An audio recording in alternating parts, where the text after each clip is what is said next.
Let me thank you all very much for reconvening here today. We had an opportunity over the course of the last few days to do some periodic updates. Yesterday in our press conference, we relayed that we would likely complete at 6 a.m. this morning the preliminary investigation as to the cause of the fire that led to the condition you see behind me. The fire marshal, who will speak in a moment after the mayor and a number of other speakers, they finished that investigation up about 12 hours early, and they made a determination, a preliminary determination. There was malice intent, that this fire occurred within the fence line of the facility you see behind me, that it was arson, and that it was done and set intentionally.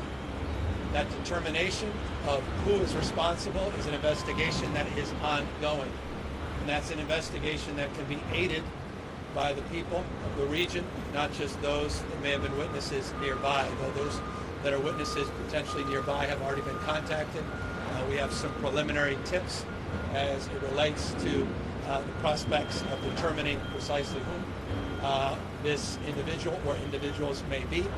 But we encourage the public more broadly to call a confidential line, 1-800-468-4408, 1-800-468-4408. If you have any tips, any information confidentially that can lead to the determination of exactly who is responsible. Arson appears to be the likely ignition for this fire. That ignition was determined with precision by the fire marshal, CAL FIRE, and their teams, and it allowed us to turn this site back over earlier than anticipated to Caltrans to continue the work on the structural analysis. Number two, the structural analysis is ongoing.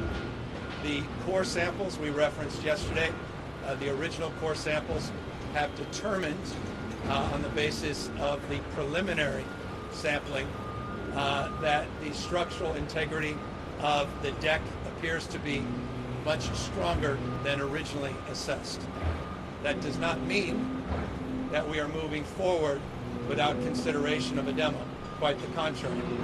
We are assessing additional samples, but the preliminary samples showed more positive results than were originally anticipated, again, for the bridge deck structure. That's the larger bridge deck structure. More specifically on that in a moment, but let me remind you, over 100 columns were damaged, 9 or 10 quite severely.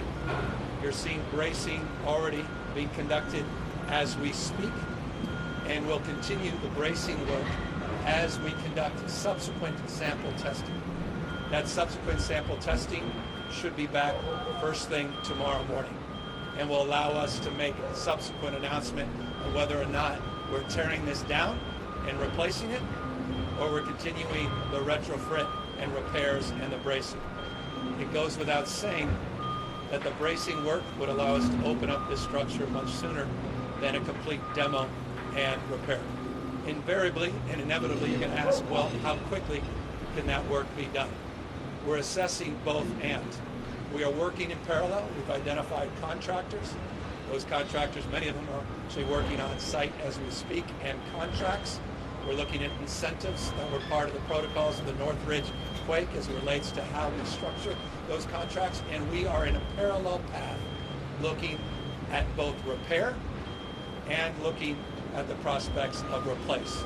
Once those samples come back, again, by first thing tomorrow morning, we will make that determination, but we don't want to lose an hour in moving forward with whatever outcome is the most appropriate. And remember, that outcome will be determined on one basis, on one principle. That's safety, not just speed.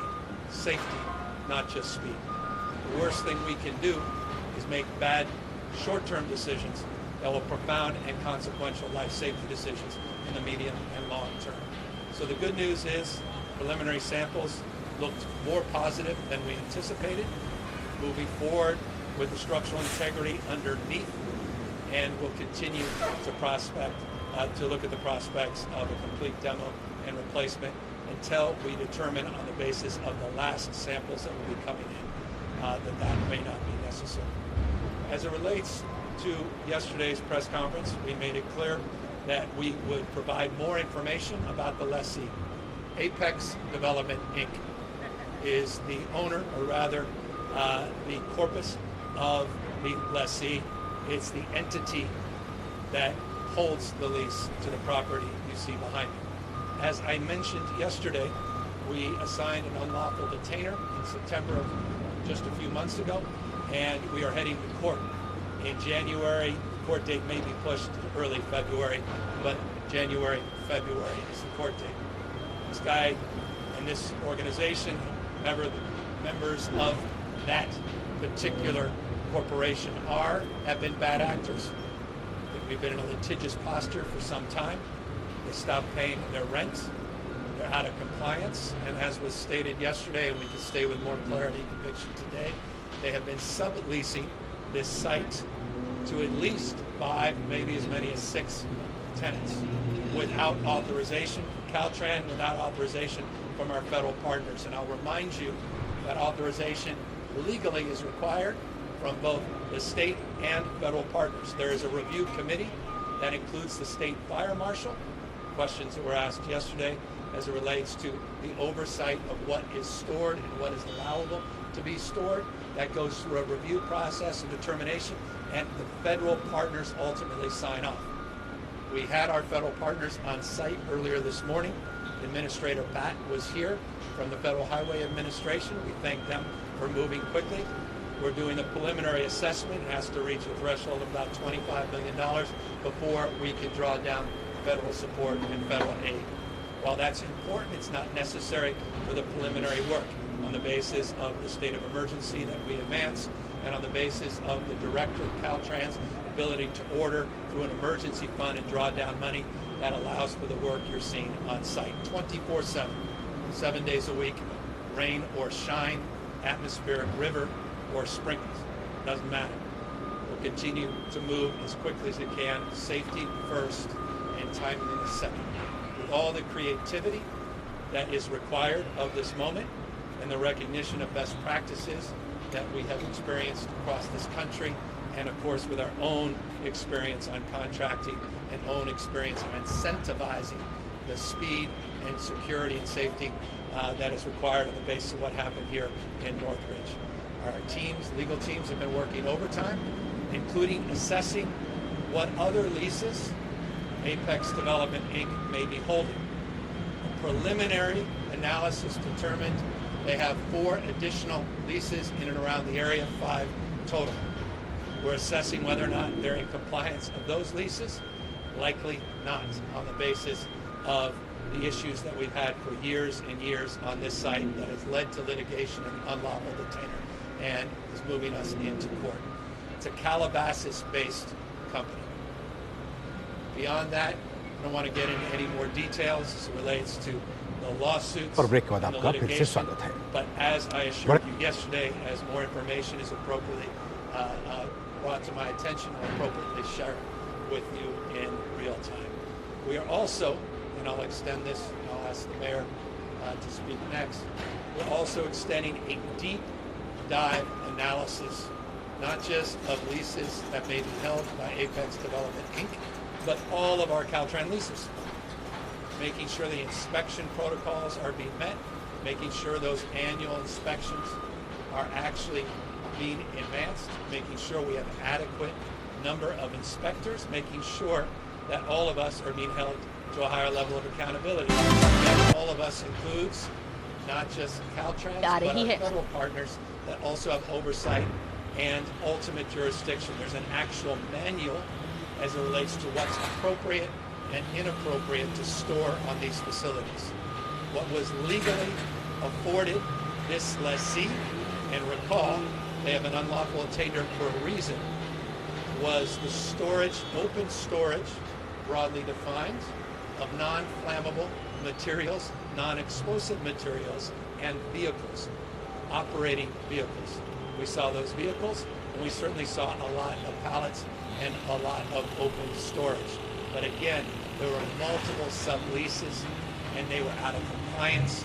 They did not get permission from the state. Again, part of the unlawful detainer and the reason we are going to court in January and February. But across the board, we're looking at all of these other airspace leases, and you can imagine they're plentiful. You asked yesterday, where does the money go? It goes to public transit. All the money that comes in goes to public transit accounts, goes back into the communities being served. So it's an important source of revenue for those that want to disband the practice fully. That also has to be considered, but obviously the magnitude of this crisis suggests a sober review and reflective review of the lease terms, our relationship to the federal highway and the current manual that is a national framework of best practices in this space. This is not unique to California. This exists across this country and, of course, around the rest of the globe. Number 3 or 4, it is important, the mayor will reinforce this, that we continue to do the work to clean up encampments in and around these locations for no other reason than the human toll and the human cost. I'll let the mayor speak more about that. As I said yesterday, and I'll remind you again today, 3 years ago, you see members of the legislature here, there wasn't $1 that went in from the state of California to support locals and partnerships to clean up encampments. Not $1 3 years ago. We did a $50 million pilot program. It was oversubscribed, and working in partnership with the legislature, $750 million has been set aside for encampment resolution grants. I referenced yesterday 3,200. I was wrong. 3,200 turns out not to be the number of Caltrans encampments that have been cleaned. It's 3,275. That's not enough. But 231 of them were cleaned up within a 2-mile radius of this site. Again, it's not enough. The reason we were out here in August of last year, literally right on this site cleaning up, was we recognize this is a hot spot and we have more work to do in that space. We recognize that responsibility and we recognize the clarity of this moment to continue to prioritize, even if this turns out to be arson as it's suggested to be and not an accident associated with any encampment. That does not obviate the concerns around subsequent fires and general issues of life and safety associated with encampments throughout Los Angeles and throughout the state of California. So that's the broad strokes overview. Set up a command center 24/7. We'll be setting up websites for more transparency in this space. Q&A will invariably ask me, and I'll be happy to answer timelines.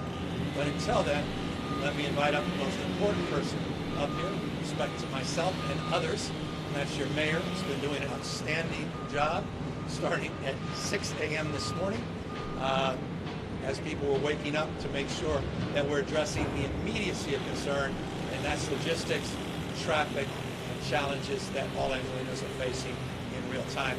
With that, it's my honor, our great partner, Mayor Bass. Good afternoon, everyone. Let me first and foremost thank the governor. The governor and his team have been with us side by side. We have been joined together through this crisis, and I know and I have full confidence with his leadership and the support of our state legislators who are here, Senator Maria Elena Durazo, Assemblymember Joan Sawyer, and in a minute I'll introduce our supervisor, that we are joined at the hip and we will make sure that we get through this crisis. As Angelenos, we have been through crises before. Just a couple of months ago, we were here preparing for what we thought was going to be a hurricane. What happened was our city came together united. And if any other time we need to be united, it is right now. We need to make sure that as Angelenos, we never ever turn on each other.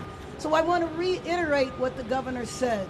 We know that the origin of this is arson. We do not know other information. There is no reason to assume that the origin of this fire or the reason this fire happened was because there were unhoused individuals nearby. I want you to know that we are working urgently to address this crisis. On Saturday, we activated our Emergency Operations Center to coordinate a response. I've been in touch with our federal and, of course, our state partners. I want you to know that the White House, Secretary Buttigieg called immediately. As the governor said, the Federal Highway Administration was here. The administration has made it clear that they are ready to do whatever is necessary to get Los Angeles whole again. We're making sure that Angelenos are informed. Last night, we sent a wireless emergency alert to ensure that all Angelenos would be able to plan ahead and mitigate risk on their commutes. Over 300,000 people travel through this freeway every single day. We've urged Angelenos to stay on the freeways, not get off onto the side streets because the side streets cannot withstand 300,000 people. To pay attention to your apps, whether it's Google Alert or Waze, to pay attention because we are giving that information to those apps. We're also posting on Nextdoor, but to reach communities directly, but you can also visit emergency at emergency.lacity.gov. Losing this stretch of the 10 freeway will take time and money from people's lives and businesses. For commuters, we're still exploring ways to open up faster and more effective routes of communication. We would also encourage people to take Metro. Metro has increased the number of trains and buses available and have alternative routes for you to take. Whether you are talking about traveling to and from work or your child care plans and the flow of goods of commerce, we know that this will disrupt the lives of Angelenos, but we will not settle for anything other than a rebuilding or repairing plan that prioritizes safety and gets our freeways up and running. So we're taking a three-prong approach.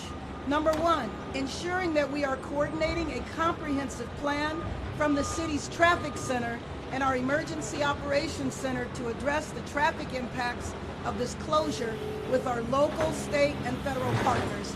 Number two, we're getting the 10 freeway up and running as fast as possible and bringing accountability to that effort.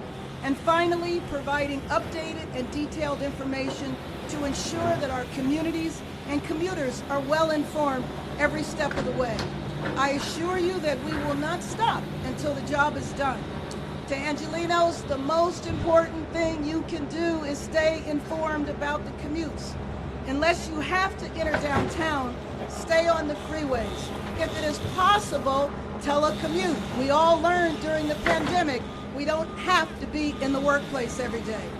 If you have to go onto surface streets, make sure you visit, again, emergency.lacity.gov to be aware of the surface street routes that we have established to move traffic in the best way. Again, Angelenos, in this time of crisis, in this time of emergency, we need to pull together. Being stuck in traffic is something that makes Angelenos angry. We will do everything we can and work 24 hours a day until we settle this. But this is a time to turn toward each other, not against each other, whether you are housed or whether you are unhoused. We can do this. We have been here before, and I know that we will be able to get past this, and we will get past this united. Let me now bring up the supervisor from this area, Supervisor Hilda Solis. Thank you, Mayor Bass, and thank you to our governor and to the elected officials, and especially to our public safety and firefighters that were really the ones that we need to consider because they put their lives out there every single day, and this was no different. I happen to represent this area, but I am working in partnership, arm in arm, hand in hand, mano a mano, with the governor, with the city, with our mayor, and also with our elected officials here. I want to say that earlier today, I also had a tour of this predicament and found that it was very disturbing to see the magnitude and the destruction that is now facing the residents of LA County. And I'm not just talking about the city, but I'm talking about the region, because in totality, we're talking about a major artery that you have different freeways conversing here. You have people traveling as far as other counties, San Bernardino, Riverside, and people coming in from Lancaster. Many were not aware of what was taking place over the weekend. So I know that staff did everything they could in their power to help to mitigate and to try to control the congestion. I would ask that we continue to tell our residents to have patience, paciencia. We need to have patience because people want to get places very quickly, but we have to be very mindful of what is happening here. A big transformative project that will be undertaken in the most, I think, important and with safety as a #1 priority, as our governor said. It isn't just about building something that's going to run. It's going to be building something that's going to last, that's going to provide protection, and to make those corrections in the state, the legislature, the county, and the city to see that we don't see these kinds of circumstances occurring. We are also a tenant of Caltrans. The county is. We also lease properties under freeways and areas. We want to do the right thing and make sure that places are safe and that we are attentive to that. This coming week, we'll be putting forward a motion at the Board of Supervisors to ask for all of the tools necessary so that we are also focusing hand in hand with the city and the state and legislature to see what more we can do.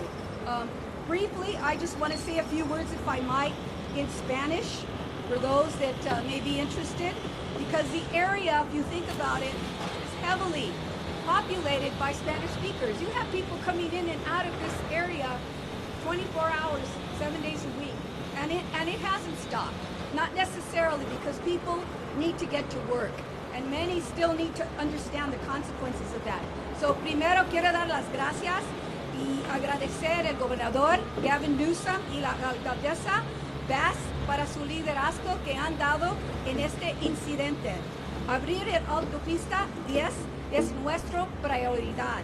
Me anima que el presidente Biden ha enviado a Shallon Batt, administrador de la Administración Federal de Carreteras, a Los Ángeles hoy para transmitir el apoyo del gobierno federal para reabrir la autopista lo más rápido posible. Cuando supe de la situación, solicité a LASA y la iniciativa para personas sin hogar para que nuestros equipos de extensión financiados por el condado interactúen con las personas sin hogar para llevarlos a un lugar más seguro. También hice el Departamento de Salud Pública del condado investigar la calidad del aire en estas comunidades afectados para garantizar que la salud de los residentes no se vea comprometido tanto por el incendio y la congestión del tráfico. Yo visité este lugar hoy día en la mañana. El condado está coordinando activamente con Caltrans, la Patrulla de Caminos de California, el Departamento de Transporte y la Ciudad de Los Ángeles para mitigar los impactos en las carreteras no incorporados, por ejemplo, en el este de Los Ángeles. Tenemos que trabajar juntos para ayudar a la ciudad de Los Ángeles y del estado de California con las reparaciones necesarias a la carretera. Nuestras empresas y trabajadores locales dependen de nuestra ruta de viaje que tienen un volumen de hasta 300,000 conductores al diario. El condado sigue listo para ayudar y ofrecer nuestros recursos para apoyar a los afectados en este área. Los animamos a todos y explorar alternativas como viajar en trenes y autobuses de Metro, Metrolink y Foothill Transit, ayudando a aliviar el tráfico por viajar en transporte público. Now it's my pleasure to introduce State Fire Marshal Daniel Berlant. Thank you. Thank you very much, Supervisor. Again, Chief Daniel Berlant, California's State Fire Marshal. I want to reiterate what Governor Newsom said. Our investigators, after being assigned here for just about 48 hours, have been able to confidently determine that the fire was caused by arson. Now, I have no doubt that you all want additional details on how we got there, but I have to stress, while we have determined what started the fire, we are still working to determine who multiple people may have started the fire. And so our work is not done. In fact, investigators today, while we were able to conclude our work of sifting through the rubble in search of valuable evidence, our investigators have been paired up with the Los Angeles Fire Department. Thank you to Chief Crowley, with the Los Angeles Police Department, canvassing the area, talking to potential witnesses, talking to local business owners that are open today, trying to get access to footage, working to try to get additional information that will corroborate what we already believe to be, again, malicious and willful intent of starting a fire. That is what separates arson from any other type of accidental or negligent start of a wildfire. But it's really important, and again, I have no doubt that there will be questions on that. We have to keep the integrity of this investigation strong, and so our ability to give additional details right now beyond the cause, we have to wait. But as the governor stressed, we need the public's help. In order for us to track down who may have started this fire, we need valuable information. The governor did a much better job of remembering the arson tip line, so thank you, Governor. The number he said, if anybody has any information, as small as it is, and as maybe meaningless that you think it is, you can stay anonymous, but we need that information. That will help us track down the person or persons who we believe started this fire, and then more importantly, get a conviction in court.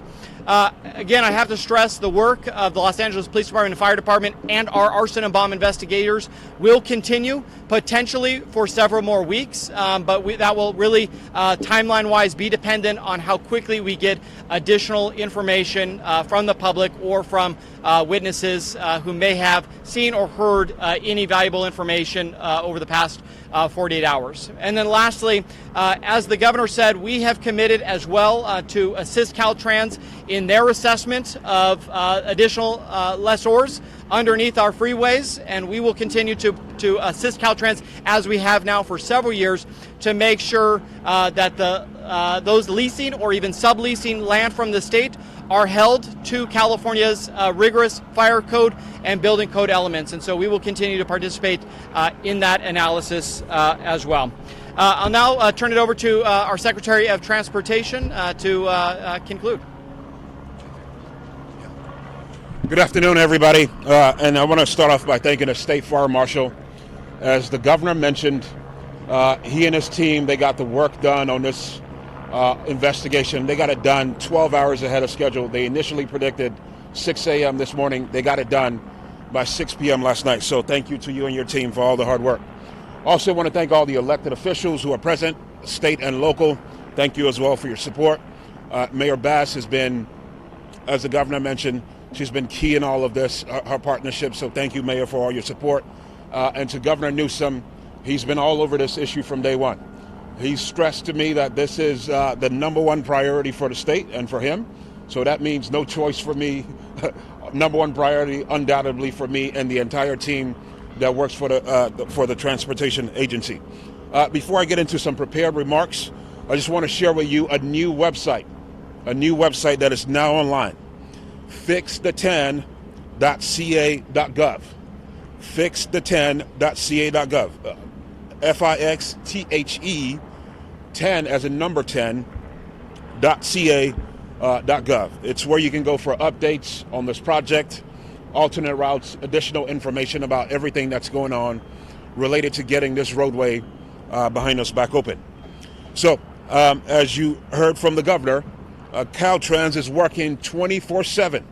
There are 12-hour shifts happening right now to get this roadway repaired, or whichever path we go down, to determine the engineering impact of this vital structure in Los Angeles that carries nearly 300,000 vehicles every single day. The contractors will be clearing hazardous material. They're doing that as we speak. They'll be doing it as safely as they can, and they're shoring up the deck so that engineers could continue to collect coring samples to give us a clearer determination of the path forward. We've been able to take concrete and rebar samples from the bridge, and engineers are analyzing those samples as we speak to determine the structural integrity of the bridge. They should have more recommendations and possible scenarios and options within the coming days. So you will have more information from us in these briefings on a potential path forward. A lot of that information will be coming directly, potentially from the governor. Please know that we're determining the best course of action for getting this roadway back open as quickly and as safely as possible. As the governor mentioned, we were fortunate to have the administrator of the Federal Highway Administration, Shailen Bhatt, present with us this morning to tour the damage on this roadway. He promised support from the financial, environmental, and policy side. And that's wonderful news from our federal partners. Caltrans and the City of Los Angeles are also fortunate to have the full support, as I mentioned, of the governor's office and his team. We also appreciate the partnership of several other state agencies. As I mentioned before, CAL FIRE has been critical to this. The CHP have been very important partners. Captain, thanks for being here right now throughout the day. We've also had the great partnership and support of some of Mayor Bass's teams. The Transportation Department, Local Transportation Department, LA DOT, Metro Link, and LA Metro have been key partners in making sure that transit service is online and transit service is increased to help get people around the region. So to everybody, all Angelenos, please continue to use alternate routes. Take public transit, plan extra time for your trip, and telework if possible until we can again get this roadway back safely open. With that, I want to jump to Q&As. Anybody here, the governor, the mayor, to take questions, any of us up here. Questions?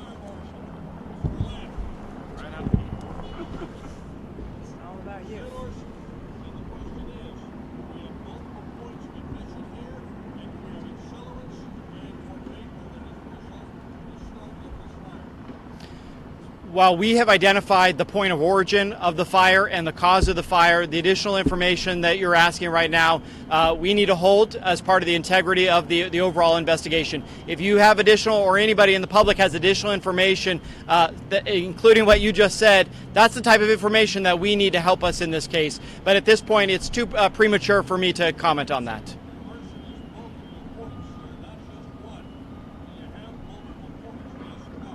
At this point, it is still under investigation.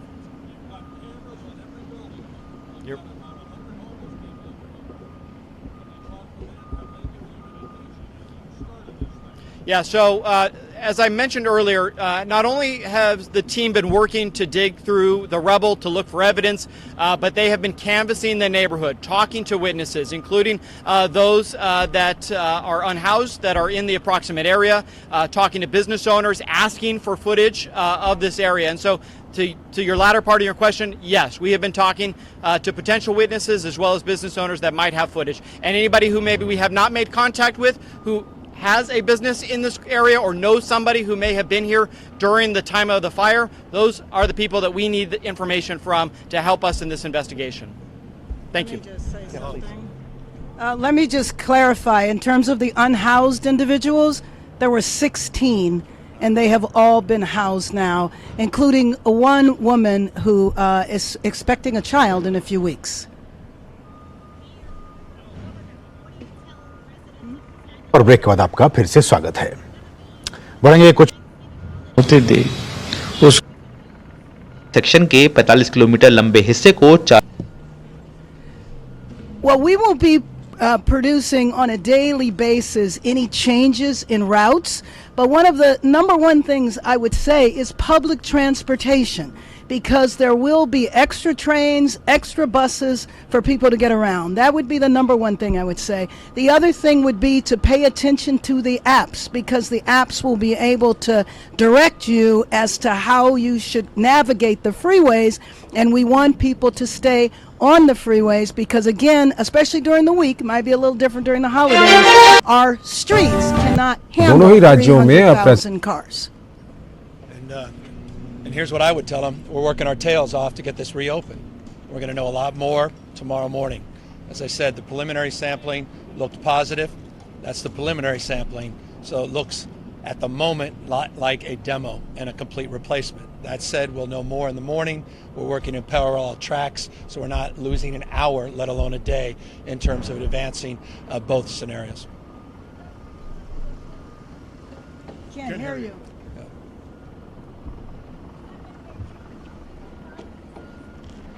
Correct. We're assessing that entire number. There are thousands and thousands of them, and they're held private sector as well as public sector. So across the spectrum, we're having that information crunched, and we'll provide that right when we get it. I'm sorry, Can't hear you. I've got 4 kids, and they're a little bit quieter than the 4 helicopters. Yes, once that information is brought to light, we will be providing all that information. We're assessing all of that, all the leases in every Caltrans jurisdiction and division in the state. We have teams of people crunching that data and provide that information when it's made, when we receive it.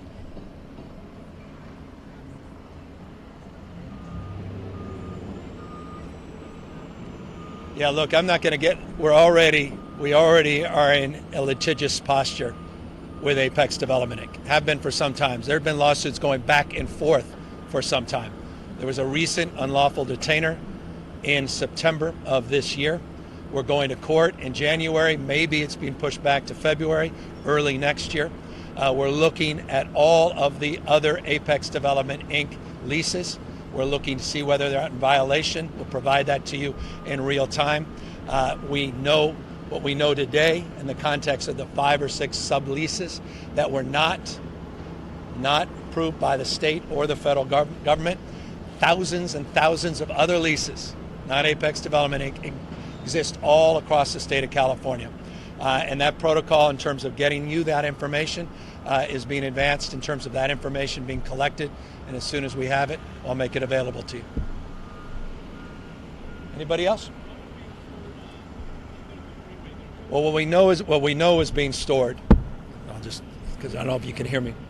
What we know is being stored, just from what we saw, were cars, pallets, fruits and vegetables, determination in real time of other materials through the hazmat teams is being made as we speak as part of this criminal investigation, now that we know it was arson. All that being assessed and determined in real time. Again, there's no lease that is afforded anyone in the state of California for explosive materials or hazardous materials. That said, they've been out of compliance for some time. That's why we're going to court. We're determining exactly what materials led to this catastrophic event, and that's part of the ongoing investigation, as the fire marshal said, ongoing investigation. And I'll remind you, those that want to assist, that may know anything, large and small, please call that 1-800-468-4408 tip line. It's completely confidential.